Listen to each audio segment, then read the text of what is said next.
নমস্কাৰ। মই আজি এটা বুদ্ধিৰ বিষয়ে কথা পাতিম। মানে আমাৰ এই অঞ্চলত বান্দৰে কলিতা তিহু আদি ফলবোৰ খাই পেলায়। সেইবাবে এই বুদ্ধিটো কৰিছোঁ। মই বটলটোত কলি অৱস্থাতে তিয়হটো সোমাই দিছোঁ। বটলটো সৰু সৰু ফুটা কৰি লৈছোঁ আৰু ৰছীয়ে বান্ধি দিছোঁ এনেকৈ, যাতে বান্দৰে তিয়হটো টানি পেলাই খাব নোৱাৰে। চাওক, এইটো তাৰে অলপ ডাঙৰ হ'ল তিয়হটো ডাঙৰ হ'ল। এই দুটা ছিঙিলোঁ আজি।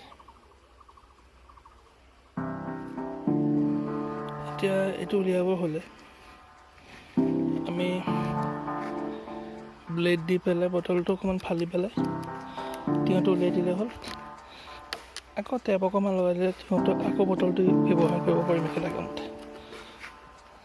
Thank U.